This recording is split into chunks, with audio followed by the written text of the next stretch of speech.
இந்த வெஸ்ட் மீடியாக்கள் பார்த்த வேலையெல்லாம் இது வரைக்கும் நமக்கு தெரியாதா? இந்த அல் ஜசீரா மட்டும் இல்லைன்னா அல்லாட உதவியில் நம்மளை சீரழிச்சே போட்டிருப்பாங்க. இவர் சொல்லக்கூடிய இந்த வாசகம் என்பது எச்சரிக்கை அல்லது அச்சுறுத்தல் என்பதை விட அவர் விரக்தியின் உச்சத்தில் இருக்கிறார் என்றுதான் நாம் புரிய வேண்டும் என்று சொல்லி இஸ்ரேலுக்குள்ளே இருக்கக்கூடிய பிரபல அரசியல் விமர்சகராக இருக்கக்கூடிய ஓரி கோல்பெர்க் அவர்களையும் சொல்லி இருக்கிறத நம்ம பார்க்க முடியும். அமெரிக்காவுக்கும் இஸ்ரேலுக்கும் எதிராக உலகம் முழுவதும் தினம்தோறும் ஆர்ப்பாட்டங்கள் நடைபெறுகிறது.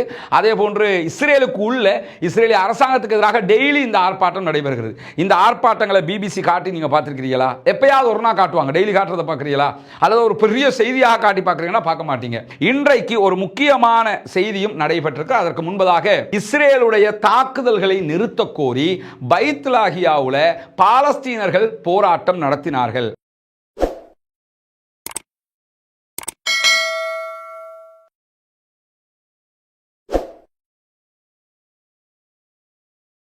அஸ்ஸலாமு அலைக்கும் வரஹ்மத்துல்லாஹி வபரகாத்துஹு. அன்பிற்கினிய சகோதர சகோதரிகளை நம் அனைவர் மீதும் ஏக இறைவனுடைய அமைதியும் கருணையும் உண்டாகட்டுமாக என்கிற உயரிய பிரார்த்தனைகளோடு பாலஸ்தீனத்தினுடைய காசா பகுதிகளிலே தொடர்ந்து 537வது நாளாகவும் இஸ்ரேலிய ஆக்கிரமிப்பு இராணுவம் தாக்குதல்களை நடத்தி வருகிறது. நமக்கெல்லாம் தெரியும், புனிதமிக்க ரமலானுடைய மாதத்திலே சீஸ்ஃபயர் யுத்த நிறுத்த ஒப்பந்தம் உடைக்கப்பட்டு இஸ்ரேலிய ஆக்கிரமிப்பு படைகள் தாக்குதல்களை நடத்தி வருகிறார். அதே நேரம் பாலஸ்தீன விடுதலை அமைப்பினர் ஒரு அளவுக்குண்டான மட்டுப்படுத்தப்பட்ட பதிலடி தாக்குதல்களை மாத்திரமே கொடுத்து வருகிறார்கள். இதே நேரம் லெபனான் பகுதிகளிலையும் இஸ்ரேலிய ராணுவம் தாக்குதல்களை நடத்துகிற அதே வேளை லெபனானில் இருக்கக்கூடிய ஹெஸ்புல்லாக்கள் இதுவரைக்கும் பதிலடி தாக்குதல்களை தொடங்கவில்லை. ஆனால் பாலஸ்தீனத்திற்கு ஆதரவாக எங்கள் மீது நீங்கள் எவ்வளவு தாக்குதல்களை நடத்தினாலும் நாங்கள் இஸ்ரேல் மீதும் அமெரிக்காவின் ராணுவ கப்பல் மீதும் தொடர்ந்து தாக்குதல்களை நடத்துவோம் என்று வறுமை கோட்டின் உச்சத்தில் இருக்கக்கூடிய யமன்ல இருக்கக்கூடிய ஹூதிகளுடைய படைப்பிரிவு பதிலடி தாக்குதல்களை நடத்தி வருகிறது. இப்படி மத்திய கிழக்கு எப்பொழுதுமே சூடான ஒரு நிலையில் இருக்கிற ஒரு காட்சியை நம்ம தொடர்ந்து பார்த்து வருகிற போதுதான் இன்றைக்கும் மீண்டும் பாலஸ்தீனத்தின் மீது அப்பாவிகள் மீது இஸ்ரேலிய ஆக்கிரமிப்பு ராணுவம் தாக்குதல்களை நடத்தி வருகிறது. அதே நேரம் இஸ்ரேலிய பிரதமர் பெஞ்சமின் நெத்தன்யாஹுக்கும் அவருடைய அரசாங்கத்துக்கும் எதிராக இன்றைக்கும் தொடர் ஆர்ப்பாட்டங்கள் நடந்து வருகிற காட்சிகளை தான் நீங்க இங்க பாக்குறீங்க. தொடர்ந்து மக்கள் ஆயிரக்கணக்கானவர்கள் ஒவ்வொரு பகுதிகளிலும் வீதியில இறங்கி போராடி கொண்டே இருக்கிறார்கள். ஆனாலும் நெத்தன்யாகுவினுடைய அரசாங்கம் நேற்றைய தினம் கொண்டு வரப்பட்ட பட்ஜெட் 2025 ஜெயிச்சிருக்கிறாங்கிறது நமக்கு தெரியும். பொதுவாக எந்த ஒரு நாட்டில் இந்த பட்ஜெட்ல ஜெயிக்கிறதுங்கிறது நம்ம யோசிக்க வேண்டிய அவசியம் கிடையாது. ஆனா ஒரு மைனாரிட்டி கவர்மெண்டாக இருந்தா மெஜாரிட்டியை பெற்றுக்கொள்வதற்காக எதிர்க்கட்சியில் இருக்கக்கூடிய எம்பிக்களுக்கு பணத்தை அள்ளி அள்ளி கொடுப்பாங்க. நல்லா பணத்தை பம்ப் பண்ணி அதனூடாக லாபத்தை எடுத்துக்கொள்வாங்க. இப்ப இலங்கை மாதிரி ஒரு நாட்டை எடுத்துக்கிட்டோம்னா இப்ப இருக்கக்கூடிய இலங்கையினுடைய அரசாங்கம் மெஜாரிட்டி கவர்மெண்டாக இருக்கிறாங்க. அவங்க மைனாரிட்டி கிடையாது. 3/2 பெரும்பான்மை அவங்களுக்கு இருக்கு. அவங்க என்ன ஒரு மசோதாவை பார்லிமெண்ட்டுக்கு கொண்டு வந்தாலும் பாஸ் ஆகிட்டு போய்கிட்டே இருக்கேன். அவங்க கிட்டே அதுக்கு தேவையான ஆட்கள் 3/2 பெரும்பான்மை இருக்கிறது. இதே நேரம் இந்தியாவை நம்ம எடுத்துக்கிட்டோம்னா அது ஒரு கூட்டணி ஆட்சியாக இருக்கிறது. அவங்க கூட்டணியோட கலந்து பேசி தான் போக வேண்டியிருக்கு. ஆனால் தொங்கு பாராளுமன்றம் கிடையாது. அவங்களும் கூட்டணிகள் எல்லாம் பேசி உடனடியாக எந்த ஒரு மசோதாவையும் பாஸ் பண்ணி கொள்வாங்க. ஆனா இஸ்ரேலுடைய பாராளுமன்றம் நெசட்டை பொறுத்தவரையில அது ஒரு தொங்கு பாராளுமன்றமாக இருக்கிறது. எந்த நேரத்தில் எவன் எந்த கட்சியில எந்த பக்கம் போய் நிப்பான்னு தெரியல. அப்படி இருந்தும் உடனடியாக கொண்டு வரப்பட்ட 2025க்கான பட்ஜெட்ல நெத்தன்யாகுவினுடைய அரசாங்கம் வெற்றி பெற்றிருக்கிறது. அதற்கான காரணம் ஒன்று, அவர்கள் ஷேக்கல்களை அள்ளி வீசி இருக்கிறார்கள். அந்த நாட்டுடைய நாணயம் ருபீஸ் மாதிரி ஷேக்கல்ஸ் அள்ளி கொடுத்திருக்கிறாங்க விமர்சனங்கள் முன்வைக்கப்படுகிறது. அதே நேரம் அமெரிக்காவினுடைய உள்நுழைவும் அதற்குள் இருக்கிறது என்கிற செய்திகளும் சொல்லப்படுகிறது. எது எப்படி போனாலும் அவர்கள் பட்ஜெட்ல வென்றாலும் மக்கள் மனங்களை வெல்ல முடியவில்லை. இன்னும் 1.5 ஆண்டுகளுக்கு இந்த அரசாங்கத்தை கொண்டு போக முடியும். ஆனால் ஒரு ஆண்டு தாண்டக்கல அடுத்த அரை ஆண்டுக்குள்ளாக இன்னொரு பட்ஜெட்டும் வர இருக்கிறது. எது எப்படி போனாலும் இன்னும் 1 ஆண்டுகளுக்கு இந்த அரசாங்கம் பட்ஜெட்டால் தோற்கடிக்கப்படவில்லை என்கிற வகையில் கொண்டு போக முடியுமான ஒரு நிலை இருக்கிறது. அந்த நேரத்தில் தான் இன்றைக்கும் இந்த ஆர்ப்பாட்டங்கள் இஸ்ரேலுடைய பிரதமருக்கு எதிராக நடத்தப்பட்டு வருகிறது. இப்படியான நேரத்தில் தான் இன்றைக்கு இஸ்ரேல் பாலஸ்தீனத்தின் மீது நடத்திய தாக்குதல்களை 23 அப்பாவிகள் கொல்லப்பட்டிருக்கிறார்கள், ஷஹீதாகி இருக்கிறார்கள் என்கிற செய்திகளுக்கு மத்தியில் மத்திய காசா, சென்ட்ரல் காசா காசா பகுதிகளில் இருந்து இஸ்ரேலை நோக்கி 6 ஏவுகணைகள் 6 ராக்கெட்டுகள் ஏவப்பட்டிருக்கிறது என்கிற செய்திகள் வெளியாகி இருக்கிறது. அந்த ராக்கெட்டுகளை ஏவியது நாங்கள் தான் என்று பாலஸ்தீன விடுதலை அமைப்பினுடைய துணை ராணுவ குழு உரிமை கோரியிருக்கிறது. நாங்கள் தான் அதை ஏவி இருக்கிறோம், எங்களுடைய ராக்கெட்டு தான் என்று சொல்லி அவர்கள் உரிமை கோரியிருக்கிறார்கள். இப்படி இன்றைய தினம் இந்த தாக்குதல்களும் நடத்தப்பட்டிருக்கக்கூடிய நேரத்தில் தான் இன்றைக்கு ஒரு முக்கியமான செய்தியும் நடைபெற்றிருக்கு. அதற்கு முன்பதாக காசாவுடைய விவகாரத்தை பொறுத்தவரையில் இன்றைக்கு இஸ்ரேலுடைய அரசியல் விமர்சகராக இருக்கக்கூடிய ஓரி கோல்ட்பெர்க் அவர்கள் ஒரு முக்கியமான கருத்தை வெளியிட்டிருக்கிறார்கள். அந்த கருத்து என்னன்னு கேட்டா, காசாவை ஒட்டுமொத்தமாக ராணுவ கட்டுப்பாட்டுக்கு கீழாக கொண்டு வருவோம் என்று நெத்தன்யாகு எச்சரிக்கை விடுத்துக் கொண்டிருக்கிறார். நம்ம நேற்று சொல்லியிருந்தோம், 40,000 ராணுவத்தை காசாவினுடைய எல்லையில் நிறுத்துறதுக்கு முயற்சி பண்றாங்க. முயற்சி பண்ணி முழு காசாவும் 20 ஆண்டுகளுக்கு முன்பதாக எப்படி இஸ்ரேலுடைய கண்ட்ரோல்ல காசா இருந்ததோ அது மாதிரி நாங்க கொண்டு வரப்போறோம் என்று சொல்லி நெத்தன்யாகு சொல்லிக்கிட்டு இருக்கிறாரு.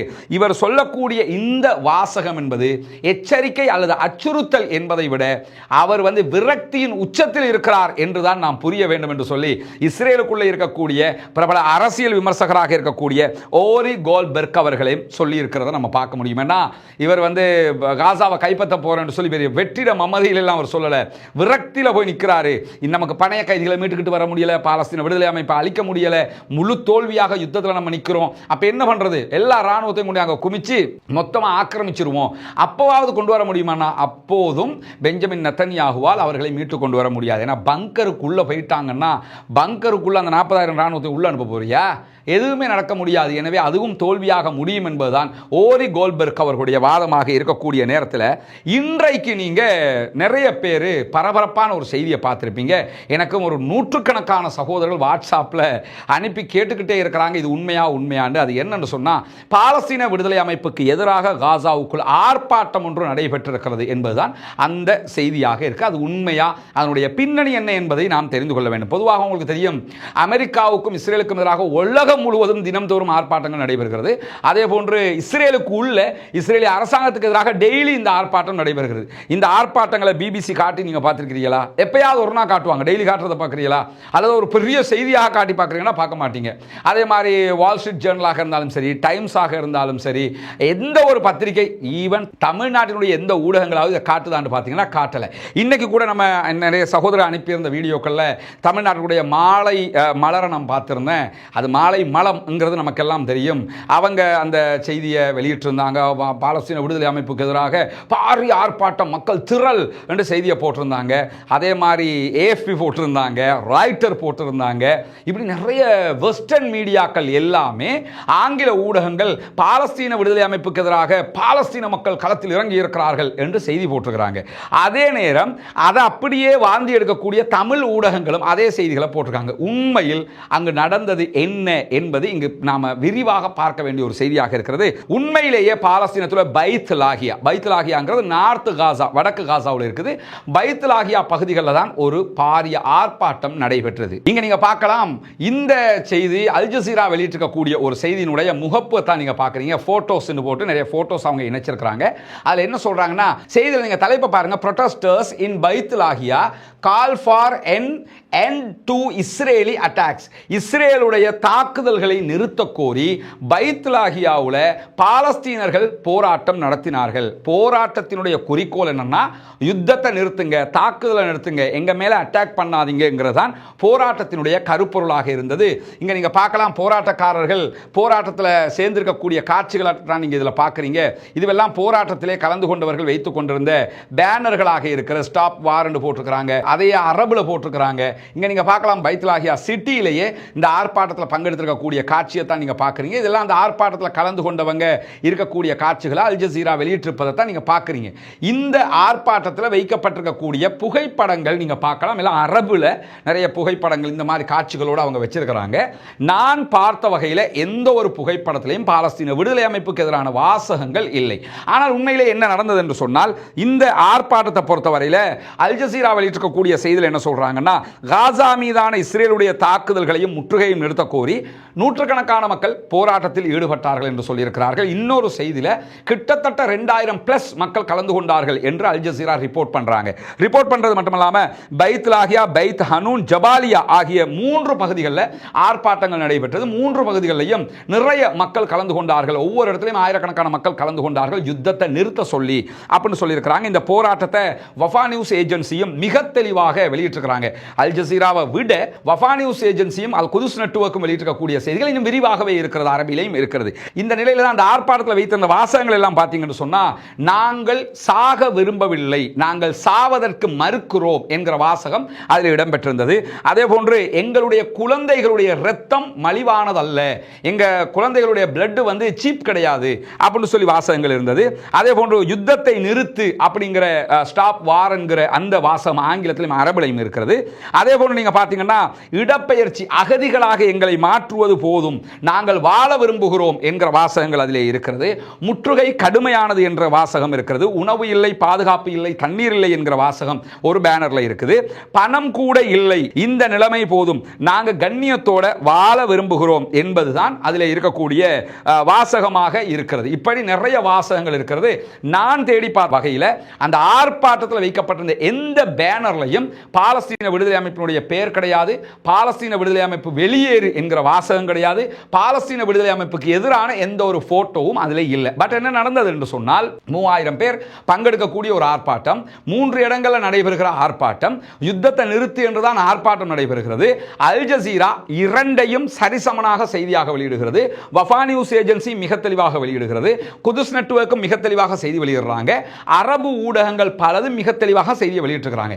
வெஸ்டர்ன் மீடியாக்களாக இருக்கக்கூடிய மீடியாக்கள் எடுத்துக்கணும், அது ஏஎஃப்பி ஆக இருந்தாலும் சரி, ராய்ட்டராக இருந்தாலும் சரி, டைம்ஸ் ஆக இருந்தாலும் சரி, வெஸ்டர்ன் மீடியாக்கள் எல்லாமே ஆங்கில ஊடகங்கள் எங்களை விட்டா யாரும் கிடையாது என்று ஆட்டிக்கிட்டு நின்றாங்கல்ல, இந்த ஊடகங்கள் இன்னைக்கு அல் ஜசீரா விட்டா தான் யாரும் கிடையாது இந்த நிலைமை ஆயிடுச்சு. இந்த ஊடகங்கள் தான் என்ன செய்தியா போட்டாங்கன்னு சொன்னா, தலைப்பு செய்தியே பாலஸ்தீன விடுதலை அமைப்புக்கு எதிராக பாலஸ்தீன மக்கள் ஆர்ப்பாட்டம். உண்மையிலே அங்க நடந்தது என்னன்னு சொன்னா, இந்த ஆர்ப்பாட்டத்தை பத்தி ரிப்போர்ட் பண்ணுகிற அல் ஜசீரா என்ன சொல்றாங்கன்னு சொன்னா, இந்த ஆர்ப்பாட்டத்தில் ஒரு சிறு குழு பாலஸ்தீன விடுதலை அமைப்புக்கு எதிராக அரிதான குரலை எழுப்பினார்கள். ஒரு சின்ன குரூப் 3000 பேர்ல ஒரு சின்ன குரூப் என்ன பண்ணாங்கன்னா, பாலஸ்தீன விடுதலை அமைப்புக்கு எதிராகவும் கோஷம் எழுப்பினார்கள் என்று அல் ஜசீரா இன்னைக்கு ரிப்போர்ட் பண்றது மட்டுமல்லாம, அவங்க 17 மாத கால கொடிய யுத்தத்தை முடிவுக்கு கொண்டு வர வேண்டும் என்கிற அழைப்பை தான் விடுத்தார்கள் என்று சொல்லியும் அவர்கள் கோரிக்கை விடுத்திருக்கிறார்கள் என்பதுதான் இந்த செய்தியினுடைய சாராம்சம். எனவே ஒரு 3000 பேர் கலந்து கொண்ட ஒரு ஆர்ப்பாட்டம் 3 இடங்கள் நடக்குது. பைத் லாகியாவில் மட்டும் ஒரு 4-5 பேர் என்ன பண்றாங்கன்னா, பாலஸ்தீன விடுதலை அமைப்புக்கு எதிராகவும் ஆர்ப்பாட்டம் நடத்துகிறார். இங்க ஒன்று கவனிச்சுக்கிறேன், நீங்க என்னன்னு சொன்னா, இதைத்தான் எல்லாருமே தலைப்பு செய்தியா மாத்தினாங்க. ஆனால் உண்மையிலே தலைப்பு செய்தி அதெல்லாம் இஸ்ரேலுக்கு எதிரான ஆர்ப்பாட்டம், அது யுத்தத்தை நிறுத்த சொல்லி பாலஸ்தீன விடுதலை அமைப்புக்கு எதிரான ஆர்ப்பாட்டம் அல்ல. அதுல ஒரு 4-5 பேர் இந்த கோஷத்தை எழுப்பினாங்க என்று சொல்லி அல் ஜசீரா ரிப்போர்ட் பண்றாங்க, அதே மாதிரி அல் குதுஸ் ரிப்போர்ட் பண்றாங்க, அதே மாதிரி வஃபாவும் ரிப்போர்ட் பண்ணி இருக்கிறாங்க. ஆனால் வெஸ்டர்ன் மீடியாக்கள் இஸ்ரேலுக்கு எதிரான ஆர்ப்பாட்டம்ங்கிறத மொத்தமாக விட்டுட்டாங்க. அதுல இருந்து வாந்தி எடுக்கிற இந்த தமிழக மீடியாக்கள் இருக்கிறாங்களா இல்லையா, அது தினமலமாக இருந்தாலும் சரி, தந்தி தொந்தியாக இருந்தாலும் சரி, அல்லது தம்பிமாராக இருந்தாலும் சரி, இவங்க எல்லாருமே என்னண்டா, பாலஸ்தீன விடுதலை அமைப்புக்கு எதிரான ஆர்ப்பாட்டம், எங்கடா பாலஸ்தீன விடுதலை அமைப்புக்கு எதிரான ஆர்ப்பாட்டம்? அது பைத் லாகியாவுல மட்டும் ஒரு 4-5 பேர் சத்தம் போட்டாங்கன்னு சொல்லி ஏஎஃப்பி மீது தான் சொல்றாங்க. ஒரு கட்டத்தில் அவங்க தலைப்பு அப்படி போட்டிருந்தாலும் ஒரு கட்டத்தில் என்ன சொல்றாங்கன்னா, ஒரு சிலர் குரல் எழுப்பினார்கள், ஒரு சிலர் கோஷமிட்டார்கள் என்கிற செய்தியை சொல்றாங்க. முதல்ல நம்ம என்ன புரியணும்னா, 25 லட்சம் மக்கள் வாழக்கூடிய ஒரு பகுதி, அதுல 3 இடங்கள்ல ஆர்ப்பாட்டம் நடைபெறுகிறது. அதுல ஒரு இடத்துல நடைபெற்ற ஆர்ப்பாட்டத்தில் 3000க்கு மேற்பட்ட பேர் கலந்து கொண்டிருந்தாங்க. ஆர்ப்பாட்டம் இஸ்ரேலுக்கு எதிரானது. அதுல ஒரு மூலையில 4-5 பேர் என்ன பண்றாங்கன்னு கேட்டா, பாலஸ்தீன விடுதலை அமைப்புக்கு எதிராகவும் ஆர்ப்பாட்டம் செய்திருக்கிறார்கள். இதுல நமக்கு தெரிய வர்றது என்னன்னு கேட்டா, பாலஸ்தீன விடுதலை அமைப்பு என்கிறது வெறுமனே ஆயுத குழு மட்டும் கிடையாதுங்க. அவங்க போர்சஸ் ராணுவம் மட்டும் கிடையாது. அவங்க தான் காசாவை இந்த நிமிஷம் வரைக்கும் ஆண்டுகிட்டு இருக்காங்க. காசாவினுடைய ஆட்சி பாலஸ்தீன விடுதலை அமைப்பு தான் இருக்குது. அங்க இருக்கக்கூடிய சுகாதார அமைச்சகம் யார்கிட்ட இருக்குதுன்னா பாலஸ்தீன விடுதலை அமைப்பு தான் இருக்குது. அங்க இருக்கக்கூடிய எல்லா விஷயத்தையும் அவங்க தான் பார்க்கறாங்க. அவங்கள விட்டா வேற யாரும் கிடையாதுங்கிற நிலை தான் இருக்குது. இப்படி இருக்கிற போது அவங்க ஒரு அரசியல் கட்சியும் கூட தேர்தலில் போட்டியிடுவாங்க. அவங்க போட்டியிடுவாங்க, ஃபத்தாஹ் போட்டியிடுவாங்க, அவங்களோட இருக்கக்கூடிய 14 அமைப்புகள் தனித்தனியாக போட்டியிடுவாங்க. இப்படி போட்டியிடும் போது அரசியல் ரீதியாக மாற்று கருத்து இருக்கக்கூடிய 4 பேர் இருப்பானா இல்லையா, அந்த 4 பேர் கோஷமிட்டதோட அதை எடுத்து என்ன பண்றாங்க, ஏய் பாத்தியா என்று சொல்லி அதை ஒரு செய்தி ஆக்கியிருக்கிறாங்களே தவிர உண்மையில் அந்த ஆர்ப்பாட்டம் இஸ்ரேலுக்கு எதிராக நடத்தப்பட்ட ஆர்ப்பாட்டம். அந்த ஆர்ப்பாட்டத்தினுடைய காட்சிகளும் போட்டோஸ்களும் அதில் வைக்கப்பட்டிருக்கக்கூடிய எல்லாமே அதைத்தான் காட்டுறீங்களாம். பார்த்தீங்கன்னா குழந்தைகளுடைய ரத்தம் மலிவானது கிடையாது என்று அரபுல எல்லாம் எழுதியிருக்கக்கூடிய காட்சி நீங்க பார்க்கலாம். எந்த ஒரு போட்டோஸ்லையும் பாலஸ்டைன் விடுதலை அமைப்பினுடைய பேரோ அவர்களுடைய எந்த ஒரு இதையுமே காட்டி அவங்க ஆர்ப்பாட்டம் பண்ணல. இந்த ஆர்ப்பாட்டம் தெளிவாக நடத்தப்பட்டது. இஸ்ரேல் வார நிறுத்தணும் என்று சொல்லித்தான் நடத்தப்பட்டிருக்கு. இந்த தலைப்பையே நீங்க பார்க்கலாம். தெளிவாக அல் ஜசீரா போட்டிருக்கக்கூடிய காட்சி இருக்குது. என்னன்னா பாலஸ்தீன விடுதலை அமைப்புக்கு எதிராக ஒருத்தம் பேச மாட்டானா? ஏன்னா அது எப்பறா 25 லட்சம் மக்களும் அவங்களை ஆதரிக்கிறீங்க அப்படின்னு நினைச்சுக்கிட்டு ஒருத்தனை தூண்டி விட முடியாதா? தூண்டி விட்டா பாத்தீங்களா பாலஸ்தீன விடுதலை அமைப்பை பாலஸ்தீன் மக்களுக்கே பிடிக்கவில்லை, எனவே இந்த முழு காரணம் பாலஸ்தீன விடுதலை அமைப்பு தான் சொல்லி அவங்களோட தலையில தூக்கி பார்த்த வைக்கணும்ங்கிறதுக்காக இந்த வெஸ்ட் மீடியாக்கள் பார்த்த வேலையெல்லாம் இதுவரைக்கும் நமக்கு தெரியாதா? இந்த அல் ஜசீரா மட்டும் இல்லைன்னா அல்லாட உதவியில நம்மளை சீரழிச்சே போட்டிருப்பாங்க. அன்பிற்கினிய சகோதர சகோதரிகளே, உங்களுக்கு எல்லாம் தெரியும் புனிதமிக்க ரமதானுடைய மாதத்தில் இஸ்லாத்தை ஏற்றுக்கொண்ட 14 குடும்பங்களுக்கான ஒரு வீட்டு திட்டத்தை உருவாக்குவதற்கான உதவிகளை உங்ககிட்ட கேட்டு வர்றோம். சகோதரர்கள் அதற்கான உதவித்தொகைகளை உங்களால் முடிந்த அளவுக்கு அனுப்பி கொண்டிருக்கிறீர்கள். அந்த அடிப்படையில் அந்த மக்களுக்கான வீடுகள் கட்டுகிற பணியை முதல் கட்டமாக நம்ம ஆரம்பிச்சிருக்கிறோம். அந்த காட்சிகளை நீங்க முன்னாடி பார்க்க முடியும். இந்த ஆரம்பம் தொடர்ந்து 14 வீடுகளை முடிக்கிற அளவுக்கு செல்ல வேண்டுமாக இருந்தால் உங்களுடைய ஜகாத் நிதிகளை இந்த புனிதமிக்க ரமதானுடைய மாதத்திலே அந்த மக்களுக்காக வாரி வழங்குங்கள். நபிகள் நாயகம் ஸல்லல்லாஹு அலைஹி வஸல்லம் அவர்கள் ஜகாத் பெற தகுதியான 8 கூட்டம் தொடர்பாக திருமறை குர்ஆன் நமக்கு கற்றுத்தருகிறது. ரசூலுல்லாஹி ஸல்லல்லாஹு அலைஹி வஸல்லம் அவர்கள் நமக்கு விளக்கம் சொல்லுகிறார்கள். அந்த 8 கூட்டத்தில் முஅல்லஃபத்துல் குலூப் உள்ளங்கள் ஈர்க்கப்படக்கூடிய இஸ்லாத்தை தழுவக்கூடிய இந்த சகோதரர்களும் அடங்குகிறார்கள் என்பதை நாம் புரிந்து கொள்ள வேண்டும். அந்த அடிப்படையில் அந்த மக்களுக்காக உங்களால் முடிந்த உதவிகளை வாரி வழங்குங்கள். முன்னால் தெரிகிற நம்முடைய அக்கவுண்ட் நம்பருக்கு நீங்க நேரடியாக டிபாசிட் பண்ணவும் முடியும். அதே நேரத்தில் அந்த அக்கவுண்ட்டுக்கு பணம் வைப்பு செய்ய முடியாத சகோதரர்கள் முன்னால் தெரிகிற என்னுடைய தொலைபேசி மற்றும் வாட்ஸ்அப் இலக்கத்திற்கு தொடர்பு கொள்ளுங்கள். உங்களுக்கான வழிகாட்டல்களை தர தயாராக இருக்கிறோம். அந்த அடிப்படையில் இந்த மக்களுக்கான உங்களுடைய ஜகாத் நிதிகளை வாரி வழங்குங்க.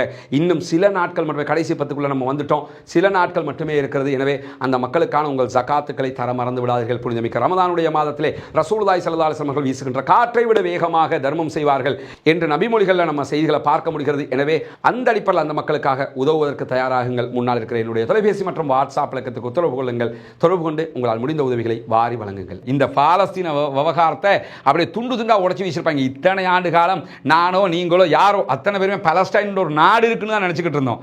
அது மட்டும் இல்லாமல் பாலஸ்தீன யுத்தமாமே போன ரமதானுக்கு முந்தின ரமதான்ல நடந்த யுத்தத்தில் பாலஸ்தீனில் யுத்தமாமே என்று தான் நினைச்சுக்கிட்டு இருந்தோம். இந்த 2 ரமதான்ல தான் பாலஸ்தீனில் யுத்தம் இல்லை, இஸ்ரேல்காரன் உள்ள அடிச்சுக்கிட்டு இருக்கிறான். பாலஸ்தீன் தான் அவங்க நாடுங்கிறதே நிரூபித்தது அல் ஜசீராவினுடைய முழுமையான ஊடக பங்களிப்பு. இதுவரைக்கும் 175 பத்திரிகையாளர்கள் பாலஸ்தீனத்திலே கொல்லப்பட்டிருக்கிறார்கள், ஷஹீதாகி இருக்கிறார்கள் அல் ஜசீராவினுடைய. எனவே இதுதான் ஃபேக்ட் நியூஸே தவிர அங்க பாலஸ்தீன விடுதலை அமைப்புக்கு எதிராக அந்த ஆர்ப்பாட்டம் நடைபெறவில்லை என்பதை புரிந்து கொள்ளுங்கள். அது மட்டுமல்லாமல் இன்னைக்கு காசாவுல ஆட்சி அதிகாரத்தை கைவிட வேண்டும் என்று உடனே பெரிய அண்ணன் குரூப் கிளம்பி இருக்கிறாங்க. ஃபத்தாஹ் இருக்கிறாங்களா, யாசர் அரஃபாத் உருவாக்கி இன்னைக்கு மஹமூத் அப்பாஸ் என்று சொல்லி ஒருத்தர் இருக்கிறாரா இல்லையா, முழுக்க முழுக்க இஸ்ரேலுடைய அடிவரடியாக இருக்கக்கூடிய ஒரு ஆள். அவருடைய கட்சியை சேர்ந்த ஒருத்தர் என்ன பண்ணிருக்கிறார்னு கேட்டா உடனே பாலஸ்தீன விடுதலை அமைப்பு ஆட்சியை கைவிட வேண்டும், மக்கள் எதிர்ப்பு ஆர்ப்பாட்டம், அந்த 4 பேர் சொன்னதை வச்சுக்கிட்டு அவர் ஒரு அறிக்கை. எங்கடா இருக்கிறாங்க, ஒரு செங்கல் கலராதா கலண்டா அதை பிடிச்சிக்கிட்டு தொங்கிடுவோமே நிற்கிறாங்க. அந்த அடிப்படையில் அவர் ஒரு அறிக்கை வெளியிட்டிருக்கிறாரு. அதுக்கு பதிலடிக்கை இன்றைக்கு பாலஸ்தீன விடுதலை அமைப்பு நெத்தி பொட்டுல அடித்த மாதிரி பதிலடிக்கையை விட்டுருக்கிறது மட்டுமல்லாமல் அவங்க என்ன சொல்லியிருக்கிறாங்கன்னு கேட்டால் நெத்தனியாகுக்கும் ஒரு அறிக்கை இன்றைக்கு பாலஸ்தீன விடுதலை அமைப்பு வெளியிட்டிருக்கிறார்கள். அந்த அறிக்கையில் அவங்க என்ன சொல்லியிருக்கிறாங்கன்னா, நீங்கள் யுத்தம் பண்ணி உங்கள் ஆக்களை உசுரோட மீட்டுக்கலாம்னு நினைக்காதீங்க, அது உங்களோட முட்டாள்தனமானது, கண்டிப்பாக அது நடைபெறாது. நீங்கள் யுத்தம் பண்ணி திரும்ப திரும்ப எங்ககிட்ட இருக்கக்கூடிய உங்களுடைய பணைய கைதிகளை மீட்டெடுக்க நினைச்சீங்கன்னா பணத்தை தான் கொண்டு போவீங்க. ஏன்னா எங்ககிட்ட இருந்து உங்களுக்கு மீட்க முடியாது, 537 நாட்களாக மீட்க முடியாது தான் இதுக்கு பிறகு மீட்க போறீங்களா அப்படின்னு சொல்லி இன்றைக்கு ஒரு அறிக்கை அவர்கள் விடுத்திருப்பது மட்டுமல்லாமல் காசாவில் யுத்த நிறுத்தத்தை கொண்டு வருவதற்கு நாங்கள் எப்பயுமே தயாராக இருக்கிறோம், நாங்கள் சண்டைக்கு ரெடி இல்லை, அதனால தான் நீங்கள் இப்போ எங்களுக்கு அட்டாக் பண்ணி கொண்டிருந்தாலும் பேச்சுவார்த்தையை கண்டினியூ பண்ணுறோம், திரும்ப நாங்கள் ஒரே அடியாக அட்டாக்கு வரல. இப்போ பார்க்குற நம்ம எவ்வளோ யுத்தங்கள் பண்ணிக்கிட்டு இருந்தாலும் பாலஸ்தீன விடுதலை அமைப்பு ரிப்பீட் அட்டாக்கை இப்போ பண்ணாமல் இருக்கிறாங்க. ரொம்ப ரேராக இன்னைக்கு கொஞ்சம் அடிப்பாங்க, நேற்று கொஞ்சம் அடிப்பாங்க, இப்படித்தான் நடக்கிறது. எனவே நாங்கள் இப்படித்தான் தான் இருக்கிறோம், எனவே நாங்கள் சமாதானத்துக்கு தான் தயாராக இருக்கிறோம் என்று சொல்லி இன்றைக்கும் அவர்கள் வெளியிட்டிருக்கக்கூடிய அறிக்கையில் நம்ம பார்க்கிற அதே நேரத்தில் இன்றைக்கு வடக்கு யமன் மீது தாக்குதல்களை நடத்தி இருக்கிறது அமெரிக்காவினுடைய படைகள். வடக்கு யமனில் இருக்கக்கூடிய ஹூத்திகளுடைய தொடர்புடைய இடங்கள் என்று சொல்லப்படக்கூடிய வடக்கு மாகாணம் சதாவில் இருக்கக்கூடிய சஹார் மாவட்டத்தில் தாக்குதல்கள் நடைபெற்றிருக்கிறது. அதே மாதிரி 2 தாக்குதல்கள் அந்த பகுதிகளில் நடைபெற்றிருப்பதாக இன்றைக்கு ஹூத்திகளுடைய தொலைக்காட்சியாக இருக்கக்கூடிய அல் மசீரா தகவல் வெளியிட்டிருப்பதை நம்ம பார்க்க முடியும். அதே மாதிரி நீங்க பார்த்தீங்கன்னு சொல்லி சொன்னா மார்ச் 15ஆம் தேதி முதல் அமெரிக்கா வந்து இந்த தாக்குதல்கள் நடத்துறாங்க. யமனை நீங்க எடுத்துக்கிட்டீங்கன்னா ரொம்ப வறுமை கோட்டுக்கு கீழே இருக்கக்கூடிய ஒரு நாடு, ரொம்ப பொருளாதாரத்தில் அடி வாங்கின ஒரு நாடு. ஆனாலும் ஆயுத பலம் மிக்க நாடாக இருக்கிறாங்க. ஆயுதத்தை கையில் வச்சுக்கிட்டு தான் இந்த தாக்குதல்கள் நடத்திக்கிட்டு இருக்கிறாங்க. இன்றைக்கும் அவர்கள் அமெரிக்காவினுடைய விமானம் தாங்கி கப்பல் மீது தாக்குதல் நடத்தி இருக்கிறார்கள். இன்றைக்கு அவர்கள் வெளியிட்டிருக்கக்கூடிய அறிக்கையில் யுஎஸ்எஸ் ஹாரி ட்ரூமன் விமானம் தாங்கி கப்பல் மீது 3 பாலிஸ்டிக் பாலஸ்டைன் 2 ஹைப்பர்சோனிக் ஏவுகணை தாக்குதல்களை நடத்தியிருப்பதாக சொல்லியிருக்கிறார். அதே நேரம் டெல் அவிவை நோக்கி இன்றைக்கு இஸ்ரேலுக்கு எதிரான ராணுவ தளங்கள் மீதும் தாக்குதல் நடத்தியிருக்கிறோம் என்கிற செய்திகளையும் அவர்கள் வெளியிட்டிருக்கிறார்கள். எனவே தொடர்ந்து பாலஸ்தீன விடுதலை அமைப்புக்கு ஆதரவாக, பாலஸ்தீன மக்களுக்கு ஆதரவாக யமனில் இருக்கக்கூடிய ஹூதிகளும் தாக்குதல்களை நடத்தி வருகிறார்கள். பொறுத்திருந்து பார்ப்போம் என்னவெல்லாம் நடக்கிறது என்பதை. பாலஸ்தீன மக்கள் வெற்றி பெற வேண்டும், பாலஸ்தீனம் சுதந்திரம் அடைய வேண்டும், பாலஸ்தீன மக்களும் நம்மை போன்ற நிம்மதியானவர்களாக மாற வேண்டும் என்பதுதான் நம்முடைய கோரிக்கை, அல்லாஹ்விடத்தில் நாம் வைக்கக்கூடிய பிரார்த்தனையாக இருக்கிறது. எனவே பாலஸ்தீன மக்களுக்காக கையேந்த மறந்து விடாதீர்கள். வல்ல ரஹ்மான் நம்முடைய பிரார்த்தனைகளை அங்கீகரிப்பானாக. பாலஸ்தீனம் சுதந்திரம் பெறட்டும், பாலஸ்தீனம் வெற்றி பெறட்டும், இஸ்ரேலிய ஆட்சியும் இஸ்ரேலிய பயங்கரவாத தாக்குதல்கள் முடிவுக்கு வர வேண்டும் என்கிற உயரிய கோரிக்கையோடு முடித்துக் கொள்கிறேன். வாஹ்ர தஅவானா அல்ஹம்துலில்லாஹி ரப்பில் ஆலமீன்.